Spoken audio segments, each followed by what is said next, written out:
So ಇವಾಗ ಅಂದ್ರೆ ಇದಕ್ಕೆ ಗಮ್ ಹಾಕ್ತಾರಂತದ್ದು ಸರ್. ಗಮ್ಮಿ ಮಾಡ್ಬೇಕಿದು ಸ್ಟೇಜ್ ಬೈ ಸ್ಟೇಜ್ ನಾವು ಸ್ಯಾಂಡ್ವಿಚ್ ತರ ಮಾಡ್ತೀವಿ.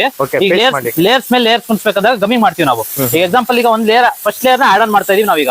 ಓಕೆ, ಬಾಂಡೆಡ್ 4 ಇಂಚಸ್ ಇರುತ್ತೆ ಇದ್ರಲ್ಲಿ ನಿಮ್ಗೆ. ಟೋಟಲ್ ಫಿನಿಶಿಂಗ್ 8 ಇಂಚಸ್ ಮ್ಯಾಟ್ರಸ್ ನ ಪ್ರಿಪೇರ್ ಮಾಡ್ತಾ ಇದೀವಿ ನಾವೀಗ. ಇದಾದ್ಮೇಲೆ ನೆಕ್ಸ್ಟ್ ಕೂಲ್ ಮೆಮೊರಿ ಜೆಲ್ ಅಂತ ಬರುತ್ತೆ ನಿಮ್ಗೆ. ಇದು ಆರ್ಥೋ ಸಪೋರ್ಟಿವ್ ಆಗಿರುತ್ತೆ. ನಿಮ್ಗೆ ನೆಕ್ಸ್ಟ್ ನಿಮ್ಗೆ ಇದು ಕೂಲ್ನೆಸ್ ಇರುತ್ತೆ ನಿಮ್ಗೆ. ಮೈನ್ ಕೂಲ್ ಆಗಿರ್ಬೇಕು ಒಂದು ಮ್ಯಾಟ್ರಸ್. ಬೇಸಿಗೆ ಕಾಲದಲ್ಲ ಹೀಟ್ ಆಗ್ಬಿಡುತ್ತೆ ನಿಮ್ಗೆ, ಶೆಕೆ ಇರುತ್ತೆ. ಹೀಟ್ ಆಗಿರ್ಬಾರ್ದು ನಮ್ಗೆ, ಸ್ವಲ್ಪ ಕೂಲ್ನೆಸ್ ಮಾಡ್ಬೇಕು. ಬಟ್ ಬಾಡಿನೂ ಶೇಪಿಂಗ್ ತಗೋಬೇಕು. ಈಗ ಎಕ್ಸಾಂಪಲ್ ಈ ತರ ಬಾಡಿ ಶೇಪಿಂಗ್ ನೀವು ಹೆಂಗ್ ಎಲ್ಲಿ ಮಲ್ಕಿ ಇದ್ ಮಾಡ್ತಿರೋ ಅಲ್ಲೇ ಸ್ಕ್ರೀಜ್ ಆಗುತ್ತದು. ಆಮೇಲೆ ವಾಪಸ್ ಬಂದ್ಬಿಡುತ್ತೆ ನಿಮ್ಗೆ. ಈ ತರ ಇರುತ್ತೆ ನಿಮ್ಗೆ. ಸೊ ಇವಾಗ ಟೋಟಲ್ ಆಗಿ 3 ಲೇಯರ್ಸ್ ಆಗಿದೆ ಅಲ್ವಾ? ಹಾ ಸರ್. ಸೊ ಇವಾಗ ನೆಕ್ಸ್ಟ್ ತಿರ್ಗಾ ಮತ್ತೆ ಆರ್ಥೋ ಲೇಯರ್ ಬರ್ತಾ ಇದೆ ಸರ್ ನಿಮ್ಗೆ. ಆರ್ಥೋ ಲೇಯರ್ 1 ಇಂಚು. ಈಗ ಫೈನಲ್ ಲೇಯರ್ ಇದು ನಿಮ್ಗೆ. ಈಗ ಬಂದು ನಿಮ್ಗೆ ಫಿನಿಶಿಂಗ್ ಮೋಡ್ ಬಂದು 8 ಇಂಚಸ್ ಬರುತ್ತೆ ಇದ್ರಲ್ಲಿ ನಿಮ್ಗೆ. 8 ಇಂಚಸ್ ಫಿನಿಶಿಂಗ್ ಮೋಡ್ ಬರುತ್ತೆ ಸರ್. ಈಗ ಸ್ಟಿಚಿಂಗ್ ಎಲ್ಲ ಪೇಸ್ಟಿಂಗ್ ಎಲ್ಲ ಮುಗೀತು. ಈಗ ಸ್ಟಿಚಿಂಗ್ ನಡೀತಾ ಇದೆಯಲ್ಲ, ಈ ತರ ಸ್ಟಿಚಿಂಗ್ ಆಗುತ್ತೆ ನಿಮ್ಗೆ.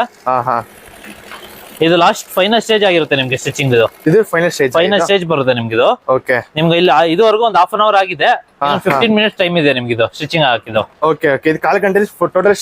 ಕಾಲ್ ಗಂಟೆಲಿ ಆಗ್ಬಿಡುತ್ತೆ ಸರ್ ನಿಮ್ಗೆ. ಫೋನ್ ನಂಬರ್ ಬಂದು ನಿಮ್ಗೆ, ಮೊಬೈಲ್ ನಂಬರ್ ಬಂದು 8431348051. ಇನ್ನೊಂದು ಆಲ್ಟರ್ನೇಟ್ ನಂಬರ್ ಅಂತ ಬಂದ್ರೆ ನಿಮ್ಗೆ 7019862709.